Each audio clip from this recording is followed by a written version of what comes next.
יושב בססר עליון, בצל שדי יסלונון, אומר לאדוני מחסי ומצודוסי, אלוהי אפתח בו, כי הוא יצילכו מפח יוקוש, מדבר אבוס, בברוסו יוסך לוך, וסחס כנפוף תכסה, צינו וסוחרו עמיתו, לא סירו מפחד לא ילו, מחץ יעוף יומום, מדבר באופל יהלוך, מכתב יושוד צהורים, יפול מצדכו אלף ורבובו מימינךו, אלךו לא יגוש, רק בעיניכו סביט, ושילומס ראשו אם תראה,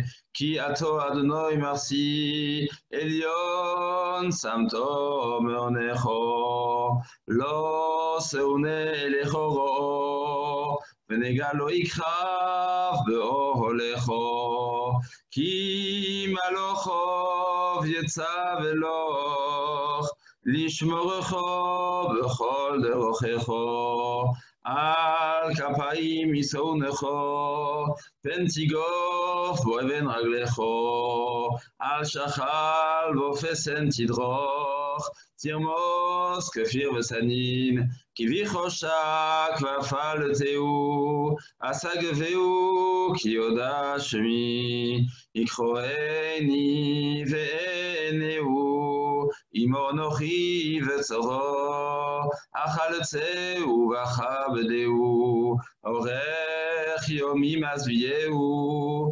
והרהו בישועתי. תהילים 121, שיר למעלות, אשא עיני אל אלוהים, מאין יבוא עזרי, עזרי מעם אדוני, עושה שמיים וארץ. אל ייתן עמוד רגלךו, אל ינום שומרכו.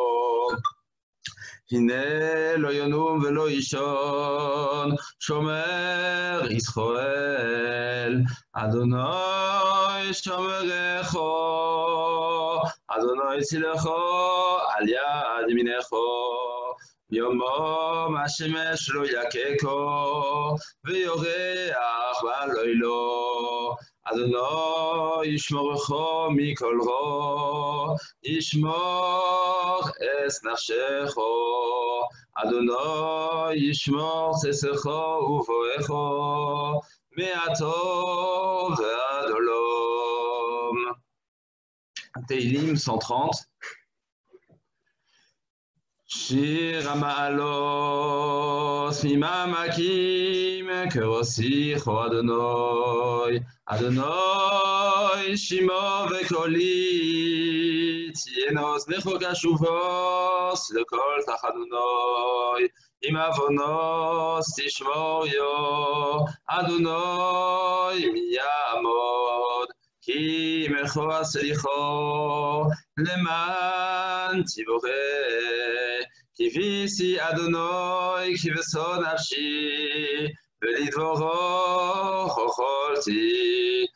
נפשי לאדוני משומרים לבוקר, שומרים לבוקר, יחל ישראל אל אדוני, כי אם אדוני יחסד והרבה עמו פדוס, והוא יפדס ישראל מכל עוונותיו.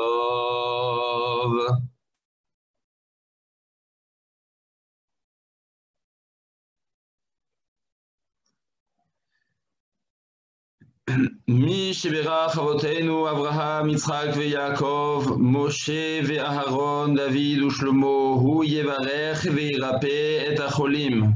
Une seconde, Camille. Une seconde. Excuse-moi. Je l'ouvre de suite.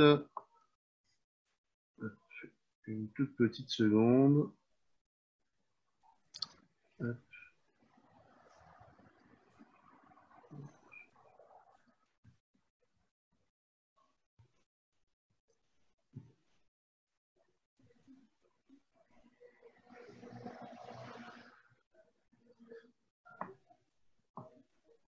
הוא יברך וירפא את החולים. אנדרי יוסף בן מרים, רפאל שמעון בן סוליקה, יעקב בן מרים, יהושע בן קילה, שמואל בן גרטל הלוי, ג'רארד חג'י בן מרים, פורטונה בת רחל, מרים בת דינה, משה חי בן רוזט, ניסים בן חנה, שרה מרים בת איתך, יעקב יצחק ברוך בן אליס האישה, יהונתן בן שרה, אליהו אלי בן מסודי שושנה, חיה בת רומי, מרדכי בן ביה, נחמה דינה בת ציפורה, פנחס בן חנה, רחל בת שרה, רפאל בן רחל, ראובן שמואל בן מזל, רפאל שמואל בן לאה, שרה בת דניז רבקה, שמעון בן רבקה, שמחה בן אורי הלוי, שמחי בן דניאלה, סימונה אולגותה אסתר בת לילי פרידלה, הקדוש ברוך הוא ימלא רחמים עליהם להחלימם ולרפאותם ולהחיותם ולהחזיקם וישלח להם מהרה רפואה שלמה לרמ"ח איבריהם ולשסה גידיהם בתור שאר חולי ישראל, רפואת הנפש ורפואת הגוף, השתה בעגלה ובזמן קריב ונאמר Amen. Samy, merci beaucoup. Je vais tout de suite laisser la parole à notre intervenant. Je vous repartage juste 10 petites secondes avant le programme de ce soir et le programme de la semaine, si vous voulez bien. Voilà, donc on commence avec demain le petit déjeuner avec le rabbin Neter à 10h, Yeshiva en ligne à 11h, découverte du patrimoine et de la culture à 14h avec Yoav Rossano à la synagogue de Reichshofen, 18h Télim avec intervention de Madame Penina Biton et Pirkei Avot à 19h avec le Rav Zafrani et on terminera la journée comme chaque lundi à 21h avec le Rav Mendel Samama. Mardi, même programme, intervention cette fois-ci du rabbin Chai Cohen et on aura le rabbin Saadia Morali au Télim avec nous et Seder Erev avec Ariel Rebibo.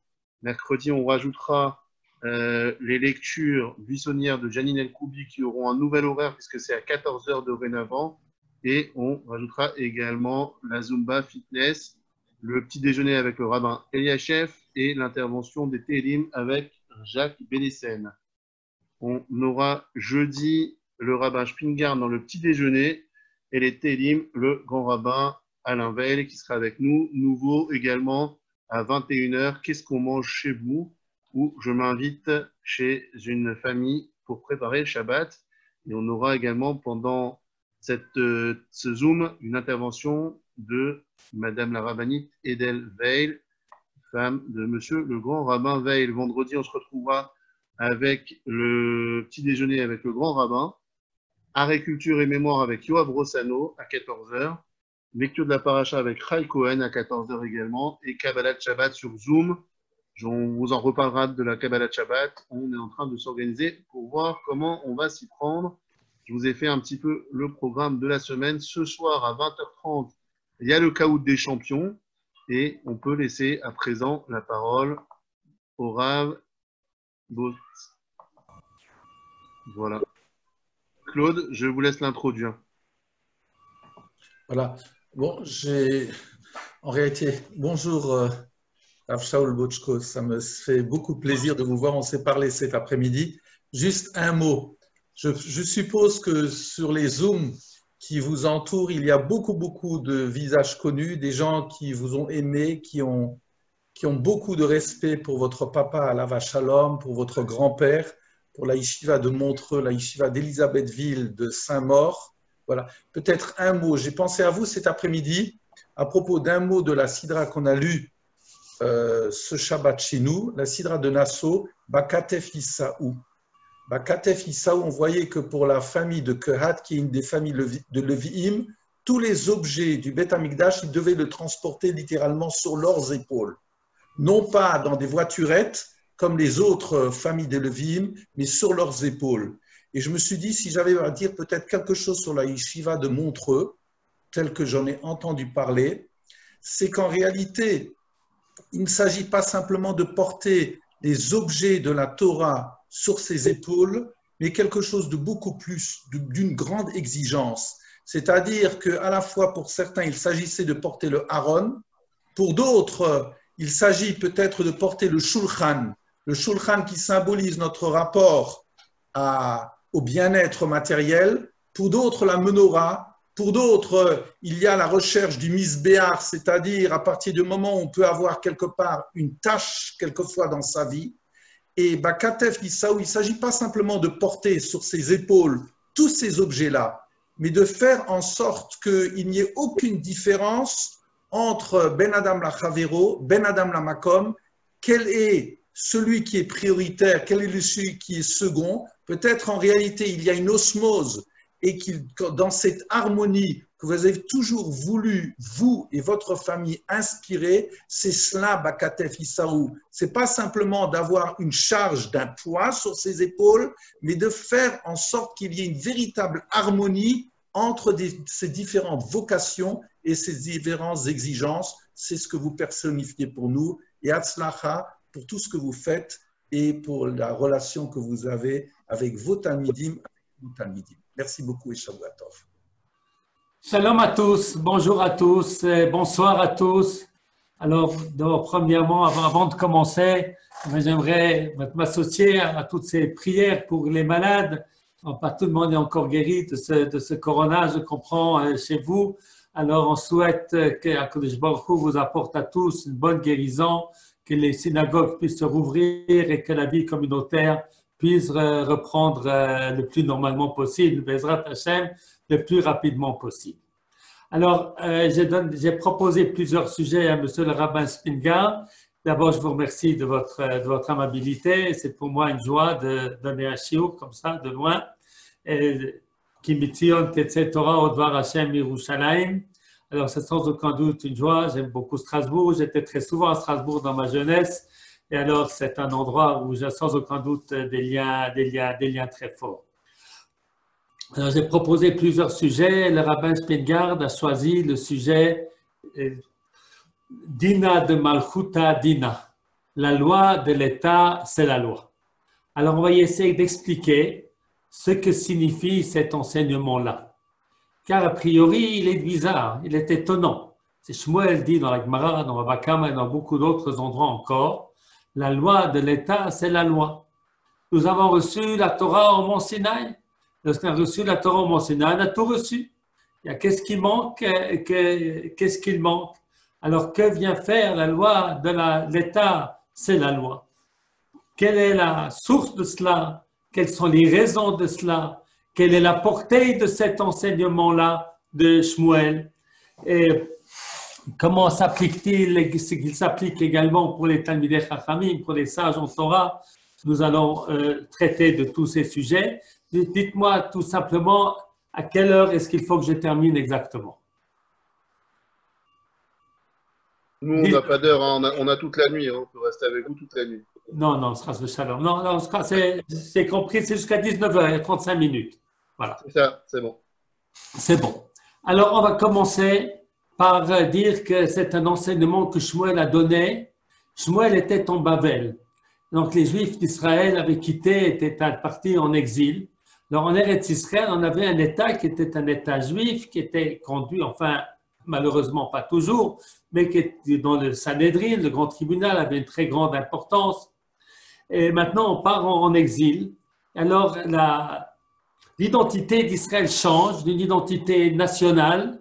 On part à une identité qui est différente, on est exilé, on n'est plus ensemble, on n'est plus unis, on n'a pas de véritablement de force.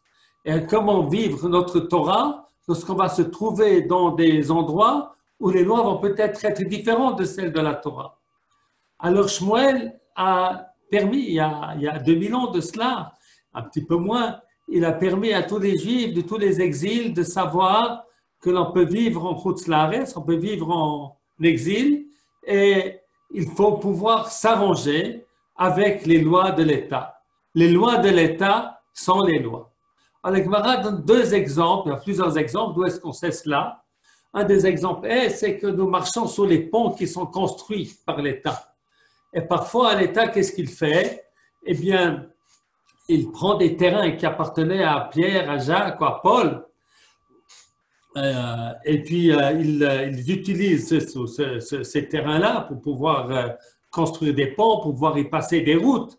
De quel droit fait-il cela? Comment est-ce que nous pouvons marcher sur ces endroits-là qui sont peut-être le fruit du vol? Eh bien, c'est parce que la loi de l'État, c'est la loi. Si l'État a besoin de construire une route, eh bien, il va avoir le droit de déposséder les propriétaires de ces endroits-là pour faire marcher pour la route. Ça, c'est le premier exemple de la Gemara. Le deuxième exemple de la Gemara, c'est une question que la Gemara pose. Il y a une Mishnah qui nous dit qu'on a, parce que tout le monde sait, c'est marqué dans la Torah, qu'on n'a pas le droit de porter un vêtement qui est kilaïn, un vêtement qui est un mélange de lin et de laine. Alors la Gemara dit, mais quelqu'un qui porte le vêtement, pas pour le porter, mais pour ne pas payer les impôts, alors lorsqu'il passe la frontière, il met le manteau sur lui, et comme ça, il n'a pas besoin de payer les impôts sur ce manteau. Alors, on nous dit, il n'a pas fait la faute de porter un vêtement qui l'aime, parce qu'il n'a pas besoin de ce vêtement. Il ne le porte pas comme vêtement, il le porte simplement pour échapper la prise de l'impôt. La Gemara pose la question, mais il y a un autre interdit, l'interdit de voler l'État. Alors, la Gemara répond qu'il s'agissait d'un impôt illégal. C'est-à-dire, il y avait des personnes qui se mettaient en chemin et pour prendre de l'argent des gens. Et alors, comme cet impôt n'était pas un impôt de l'État et c'était finalement un vol, eh bien, on avait le droit de faire ce que l'on peut pour éviter de se faire voler ainsi. Donc, la Gemara nous enseigne ici ce principe-là, que la loi de l'État est la loi. Pour quelles raisons? Parce que quelles sont les raisons, enfin, ou les sources bibliques, talmudiques, pour expliquer ce déracinement? Nous avons la Torah. Comment peut-on faire de la loi de l'État la loi? Alors, il y a trois explications qui sont données par un des Rishonim, un des premiers. On va citer le Rashbam, qui était le petit-fils de Rashi. On va citer Meiri, et puis on va citer Rabbeinu Asher le Rosh, un des plus grands décisionnaires de notre histoire. Alors, le Rashbam, il dit tout simplement, c'est une idée démocratique qu'il dit. C'est finalement l'intérêt de tout le monde, et tout le monde est d'accord, que toute la population est d'accord, que l'État doit, que le roi, à l'époque c'était une histoire de roi qui avait des pouvoirs, eh bien, c'est la volonté de tous, et c'est cette volonté de tous qui fait qu'on est tous obligés de la respecter. Ça, c'est la première explication, celle du Rashbam. Mais Iri, il va dans ce sens, mais avec une nuance. Il ne parle pas du roi, mais il parle du malchut. Il parle de l'État. Il a dit, c'est quelque chose qui est dans l'intérêt collectif. Et cet intérêt collectif, eh bien, il prime à mon intérêt personnel. On ne peut pas gérer un État si la loi de l'État n'est pas une loi. Eh bien, une Mishnah dans Pirkei Avot qui nous dit qu'il faut prier pour la paix du royaume, la paix de l'État, car sans sa crainte, l'un avalerait son prochain. Ish et achiv chayim belao. Ça, ce sont les deux premières raisons, celle de Rashbam et celle de Meiri. Et le Rosh, il donne une troisième raison. La raison du Rosh, il est parce que lorsque nous sommes dans un État, on n'est pas chez nous. On est invité. Alors, comme on est invité, donc ça, c'est peut-être pas très bien de dire ça en France aujourd'hui, mais c'est comme ça que voyait le Rosh. Voyez, Rosh, il dit un juif, sa patrie, c'est Israël. Alors, lorsqu'il est en France, en Allemagne, en Australie, eh bien, il est invité. Lorsque tu es invité, tu respectes les coutumes de là où on te reçoit. Alors, il y a une différence qui a été dite par le Rashba et le Ramban en disant, oui, il y a une différence. Mais après les deux premières explications, eh bien, c'est la volonté collective, on dirait aujourd'hui la démocratie, ou bien c'est la nécessité qui est de l'ordre, qui est du seder, qui est de l'ordre, eh bien, ça sera valable et dans tous les pays du monde et en Israël. Mais si c'est parce que la terre, elle appartient au roi, alors en Israël, la terre appartient à tous les Juifs. Alors, cette loi n'aurait pas lieu d'être. Alors, d'ailleurs, il y a des personnes qui font cette distinction. Dina de Malchut Dina, c'est seulement en Chutz La'aretz, ce n'est pas en Eretz Israël. Mais en fait, ce n'est pas exact. D'abord, l'halakha est comme les deux premières raisons. Et puis, deuxièmement, même le Rashba qui a donné cette différence, il dit qu'il y a ce qui est nécessaire pour le bien collectif. Ça, c'est sûr que la loi de l'État est partout la loi. C'est parce qu'à l'époque du Rashba, il y avait des rois, comme ça existe encore dans certains pays du monde, où ceux qui dirigent le pays ne prennent pas des impôts pour les redistribuer à tous. Ils prennent des impôts pour s'enrichir eux-mêmes. Alors ça, on a dit, ça c'est valable en Chutz La'aretz. Tu es chez un roi, tu es dans un pays, une royauté, bon, ben, tu dois accepter ce qui se passe, pas en Israël. Mais lorsqu'il s'agit des impôts qui sont redistribués entre tous, eh bien, cette règle ne s'applique pas. Et tant en Israël qu'en Chutz La'aretz, la loi de l'État doit être considérée comme la loi. Maintenant, il faut savoir quelle est l'étendue de ce principe. La loi de l'État est la loi. Quelles sont les lois? Eh bien, que l'on considère que ça, c'est ces lois de l'État. Car bien entendu, si l'État vient nous dire vous n'avez pas le droit de faire Shabbat, eh bien, on ne va pas respecter cette loi-là.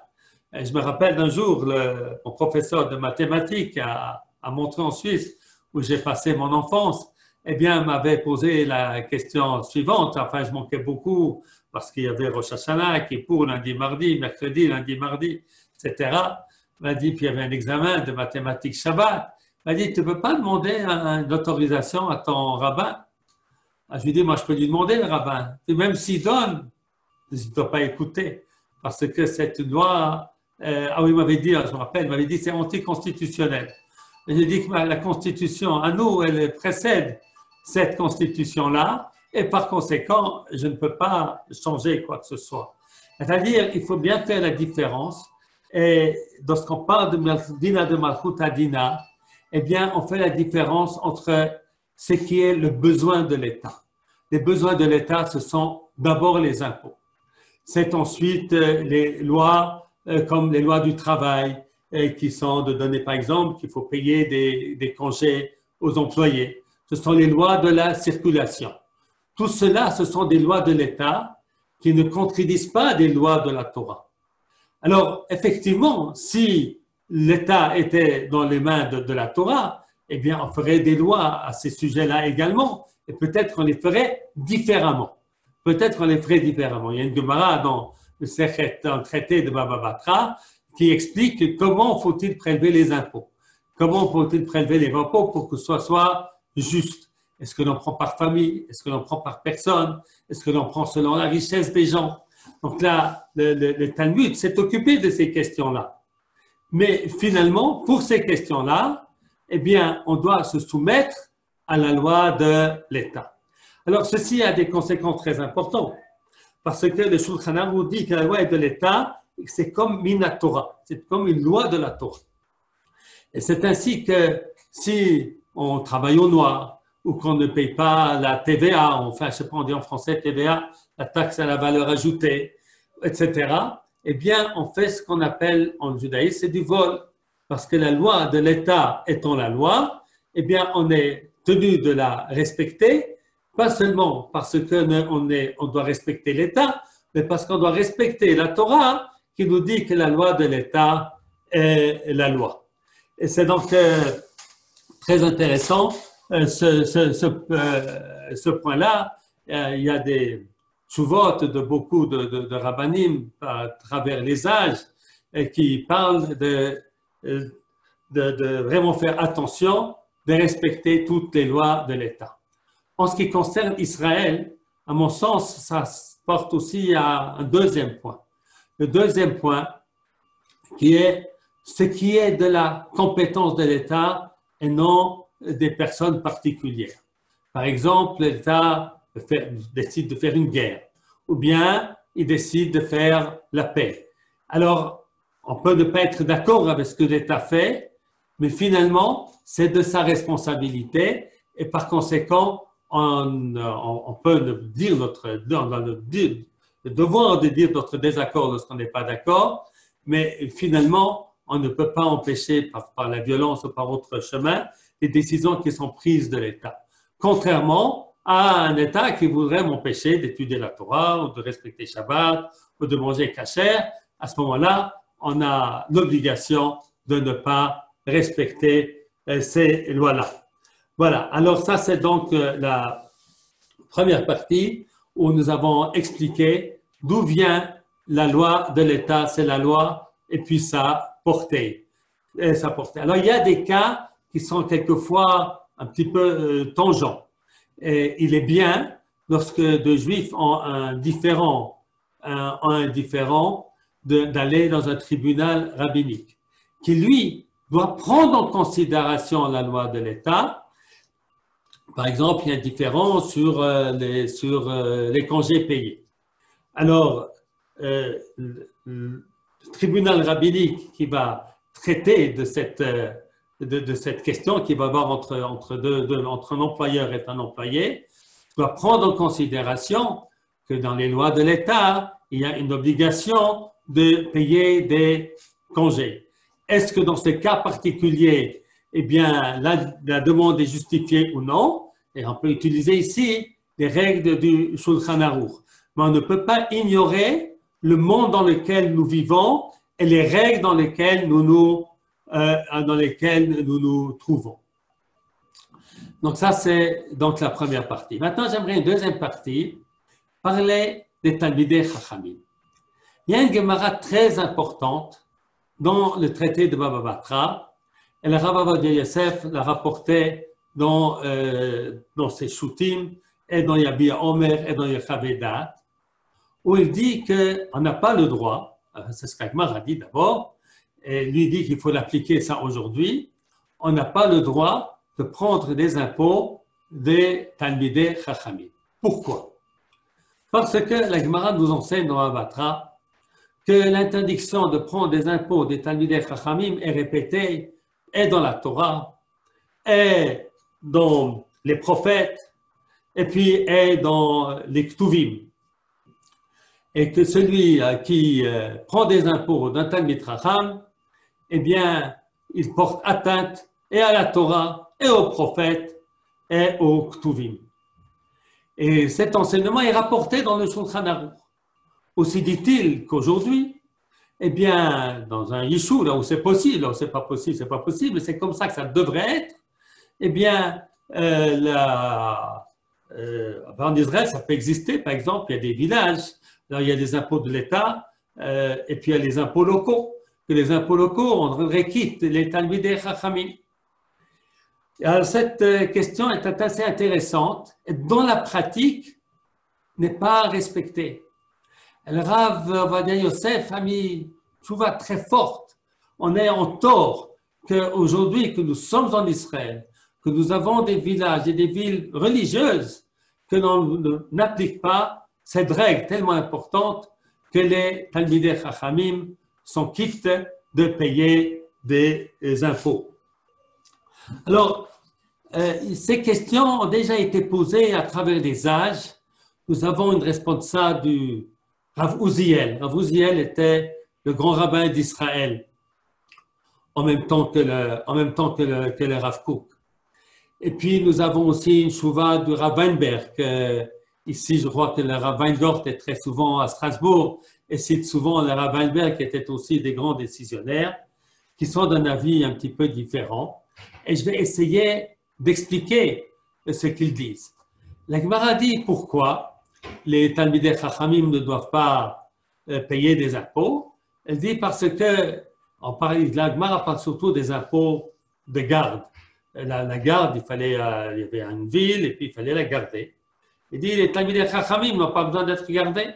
C'est leur Torah qui les protège. Et ça, c'est la première explication. Et la Gemara nous dit même, raconte une histoire d'un impôt qui avait été imposé par le roi à la ville de Tibériade. Et les Chachamim ne voulaient pas payer.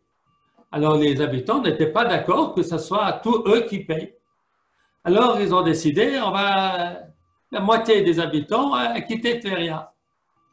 Alors la Gemara raconte qu'après cela, l'État a baissé ses exigences. Et l'exigence était moitié de ce que c'était auparavant. Alors la Gemara raconte, l'autre moitié des habitants qui sont restés n'étaient toujours pas d'accord. Alors ils ont dit, on quitte. Ils sont restés avec les Talmidei Chachamim et l'impôt a été supprimé. La Gemara dit, tu vois que les malheurs n'arrivent que à cause des ignorants, excusez-moi de rapporter la Gemara, tel quel, on va l'expliquer. Et par conséquent, voyez-vous combien c'est grave de prendre des impôts des Talmidei Chachamim. Voilà ce que la Gemara nous enseigne, et c'est pour ça que la Rav Ovadia nous dit, faites très attention, ne prenez pas des impôts des Talmidei Chachamim. Alors, il y a plusieurs raisons pour expliquer pourquoi certains auteurs, comme je l'ai dit, ne sont pas d'accord avec cette explication. Alors, moi, je crois que la première est peut-être la plus importante. C'est de quel impôt on parle. On parle d'un impôt qu'une ville organisait pour se protéger des voleurs. Et on voit la Gemara là-bas, elle parle peut-être que les riches doivent payer plus que les pauvres, parce que les voleurs, ils viennent à cause des riches, pas à cause des pauvres. Ou bien que ceux qui sont près de la muraille doivent payer plus que ceux qui sont loin de la muraille, parce que ceux qui sont près de la muraille sont plus en danger que ceux qui sont loin. Il y a d'autres opinions dans la Gemara, que chacun doit payer la même chose, etc., etc. Donc, mais on voit de quoi il s'agissait. Il ne s'agissait pas de quelque chose qui est national. Il s'agissait de quelque chose qui est un impôt nécessaire par un groupe de gens qui se sont regroupés, et ce groupe de gens qui se sont regroupés ont besoin d'une protection. Alors on dit, voilà, les Talmidei Chachamim, eh bien, je vais peut-être expliquer autrement la notion de la Gemara, les Talmidei Chachamim n'ont pas besoin d'être gardés. Parce que c'est bien difficile à dire. Et on sait bien dans notre histoire combien de Talmidei Chachamim sont tombés. Alors, qu'est-ce qu'on fait avec cette Gemara? Alors, je crois qu'il faut la comprendre de manière un petit peu plus profonde, un petit peu différemment. Et c'est que chacun a un rôle à jouer dans le monde. Et les Talmidei Chachamim, ceux qui enseignent la Torah, eh bien, ils ont un rôle très important de renforcer les gens spirituellement. Lorsque les gens sont forts spirituellement, eh bien, ça, c'est une défense qui est apportée. On a besoin et de l'esprit et des armes. On a besoin et de la force militaire et de la police. Mais on a aussi besoin de gens qui vont enseigner les gens à ne pas faire de bêtises pour qu'on n'ait pas besoin de police et pas besoin d'armée. Alors, chacun son rôle. Alors, lorsque la Gemara nous dit que les Talmidei Chachamim n'ont pas besoin d'être gardés, elle veut dire de manière élégante, c'est qu'ils participent à la garde de manière différente, à leur propre manière. D'ailleurs, il me semble que c'est bien l'intention de Maïmonide. Parce que Maïmonide lui-même, qui a rapporté cette loi qu'il ne faut pas prendre d'impôts, eh bien, il tranche que les Talmidei Chachamim ne doivent pas être payés. Ils ne doivent pas être payés parce qu'on fait une mitzvah. Lorsqu'on fait une bonne action, on fait quelque chose que la Torah nous demande, on n'est pas payé. Si je mets les tefilines, on ne va pas me payer. Si je mange kasher, on ne va pas me payer. Ça coûte cher de manger kasher. Eh bien, moi j'ai une mitzvah d'enseigner la Torah. On ne va pas me payer pour ça. C'est ma mitzvah, c'est mon privilège, c'est mon obligation de le faire. Et par conséquent, alors on comprend. Alors d'ailleurs, je veux donner des lois importantes qui existaient. parce que la personne, le Talmid Chacham, comment est-ce qu'il va vivre si on ne doit pas le payer? Eh bien, la manière de faire, nous dit le Rambam, c'est que s'il a un magasin, eh bien, lui, il ouvre de 8h à 9h30 le matin et personne d'autre a le droit d'ouvrir. Comme ça, il fait sa caisse pour la journée, en 1h30, ensuite il retourne dans son Beth Midrash, va étudier la Torah, va enseigner, tout ça gratuitement. Ou bien, on va l'aider à avoir des clients pour qu'il puisse gagner sa vie rapidement et pour pouvoir enseigner la Torah. Alors, dans ce cadre-là, on comprend la loi qui nous dit tout comment qu'il ne faut pas leur prendre des impôts. Regardez, ils travaillent 1 heure par jour, 1h30 par jour pour consacrer tout son temps à l'enseignement de la Torah aux enfants, aux adultes, aux personnes âgées. Et tout son temps est donné à la communauté. Alors nous, on doit l'aider. On ne peut pas lui demander de payer comme les autres. Alors ça, c'est une explication. Selon moi, c'est l'explication. C'est selon le Rambam. Donc aujourd'hui, où les gens sont payés pour l'enseignement, parce qu'on ne peut pas faire autrement, eh bien, dans ce cas-là, cette loi, elle tombe. Donc on a donné 2 raisons. La première, c'est qu'il s'agit uniquement de la garde. Et la deuxième, il s'agit de Talmidei Chachamim qui ne se font pas payer pour l'enseignement.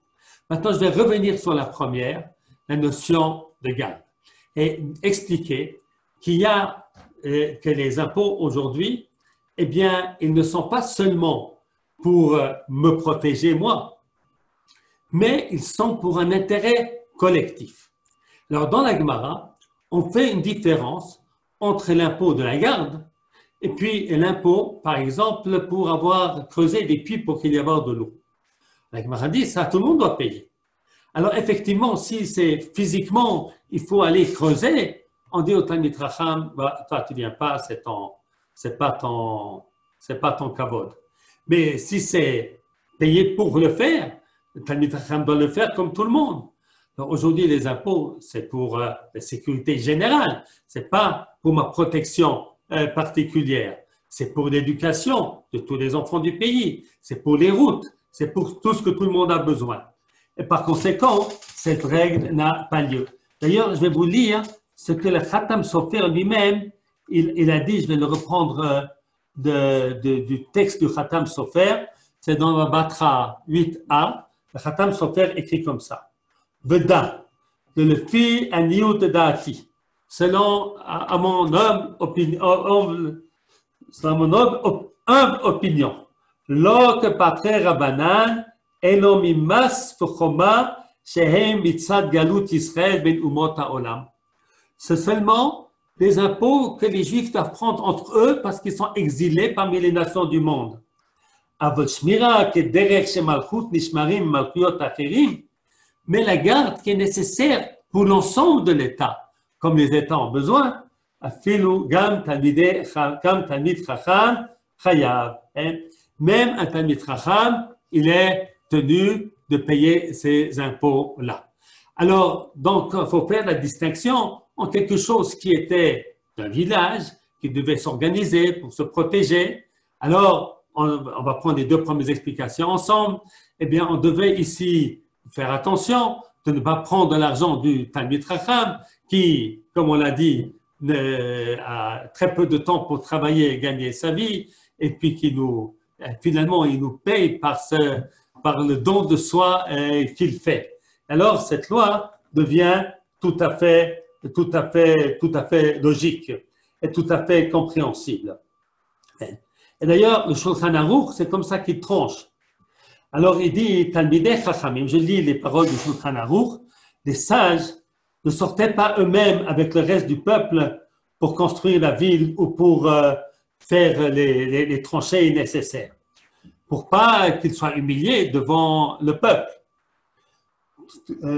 Quand a-t-on dit cette loi? Lorsqu'ils doivent sortir par eux-mêmes. Mais s'ils ne sortent pas par eux-mêmes, mais qu'ils payent quelqu'un, mais que l'on paye des employés pour faire le travail, et si c'est quelque chose qui est nécessaire pour la vie des gens, comme les puits d'eau, etc., ils doivent donner leur part.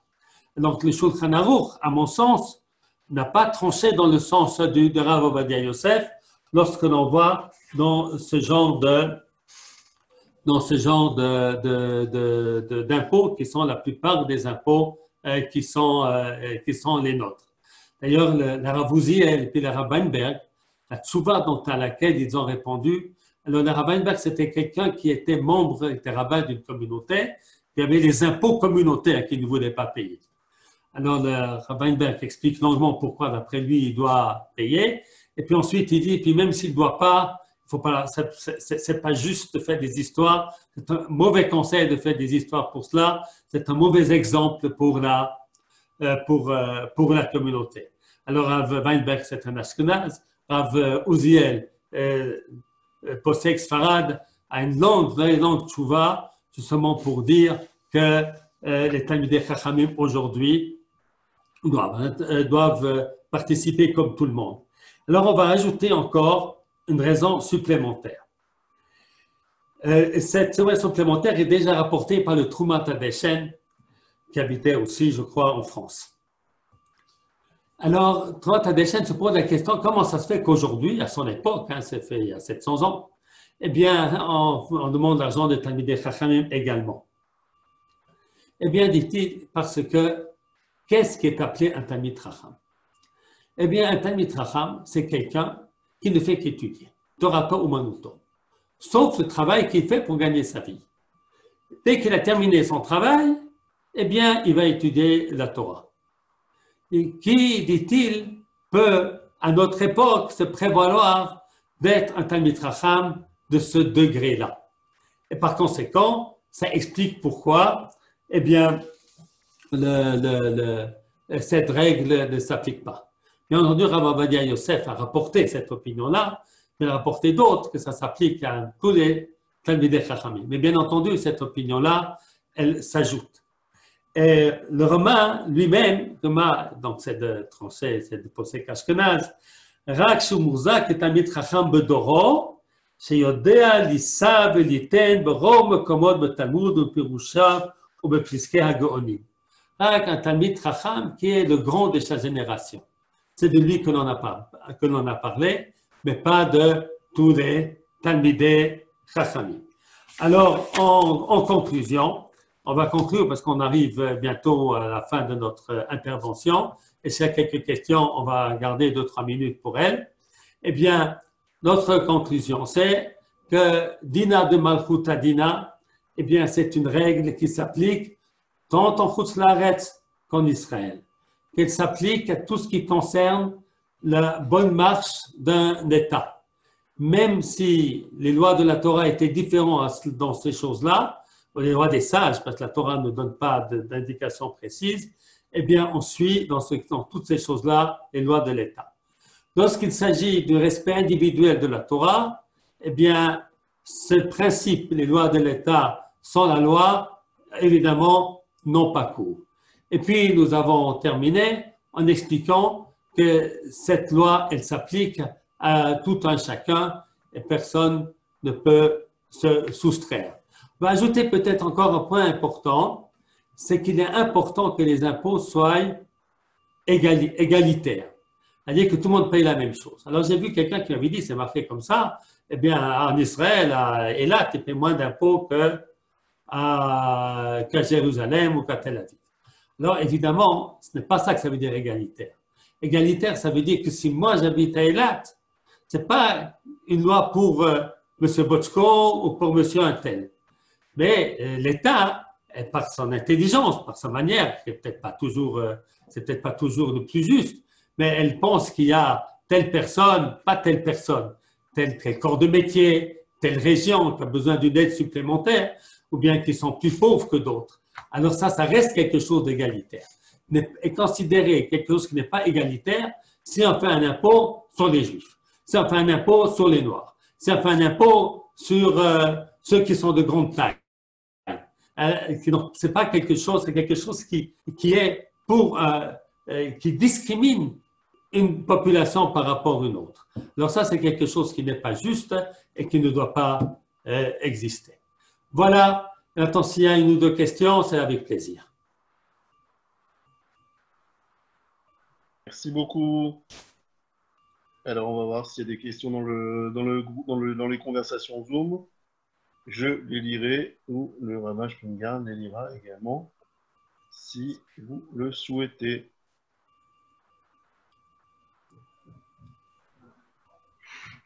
Alors, je termine en souhaitant à chacun bonne santé, à la ville de Strasbourg, à la communauté juive de Strasbourg, enfin à toute la population de Strasbourg qui a été très, très, très touchée. On en a entendu les échos jusque chez nous.